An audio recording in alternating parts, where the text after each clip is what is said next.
আসসালামু আলাইকুম রহমতুল্লাহ। কেউ যদি ছেঁড়া ১২ টাকার নোট আমাকে দেয়, তাহলে আমি সেটার বিনিময়ে তাকে নতুন ১০ টাকার নোট দিতে পারবো কিনা?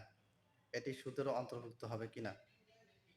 খুবই গুরুত্বপূর্ণ প্রশ্ন, এবং এটা আমাদের একটা ব্যবসা হয়ে গেছে। অহরহ এই জিনিসটি দেখতে পাওয়া যায়।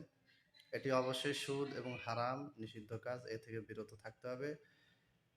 হাদিসে কয়েকটি বস্তুর কথা উল্লেখ রয়েছে, তন্মধ্যে টাকা, মানে ওই নগদ, যেটা টাকা আমরা লেনদেন করি, এর কথা উল্লেখ আছে।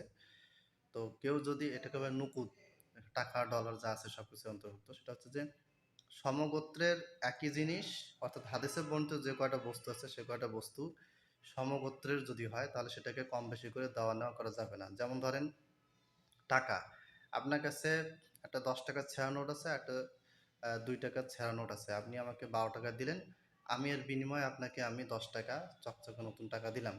এটা ইসলামে নিষিদ্ধ, হারাম। কেননা সমগোত্রের হওয়ার কারণে এটি নিষিদ্ধ। আর এটাই হাদিসে বলা হয়েছে, এটা সুদের অন্তর্ভুক্ত। তবে হাদিসে যে কয়টি বস্তুর কথা উল্লেখ আছে, এগুলি বাদে অন্যান্য যে কোনো বস্তু কম বেশি করে নেওয়া যায়। যেমন ধরেন আপনি আমাকে ১ কেজি চাল দিলেন, আমি আপনাকে ১.৫ কেজি দিলাম। এটা হতে পারে, সমস্যা নেই। কিন্তু টাকার ক্ষেত্রে এটা করা যাবে না। প্রথম পয়েন্ট। দ্বিতীয় পয়েন্ট হচ্ছে, এখন ডলার এবং টাকা কম বেশি করে দেওয়া নেওয়া করা যাবে কিনা? এর উত্তর হচ্ছে যাবে। কারণ ডলার আলাদা, টাকা আলাদা।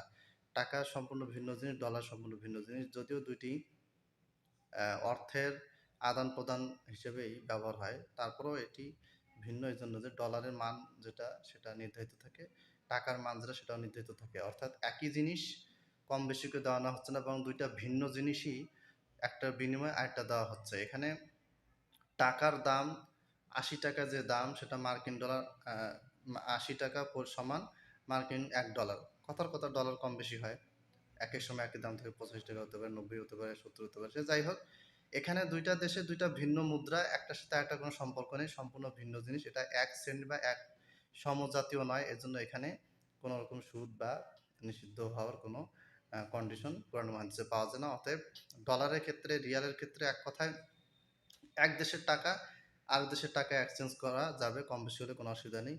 কিন্তু আমাদের নিজের দেশের বা একই দেশের একই টাকা, একই জিনিস কম বেশি করে দেওয়া না করলে সেটা অবশ্যই নিষিদ্ধ হবে, হারাম হবে। অতএব ছেঁড়া টাকা, পুরাতন টাকা বেশি দিয়ে তার পরিবর্তে কম নতুন টাকা নেওয়া, পরিমাণে কম করে ২ টাকা, ১ টাকা, যেটাই হোক কম নেওয়া, এটা ইসলামে নিষিদ্ধ, হারাম। এটা সুদের অন্তর্ভুক্ত। এ থেকে আমাদেরকে বিরত থাকতে হবে। আসসালামু আলাইকুম ওয়া রাহমাতুল্লাহ।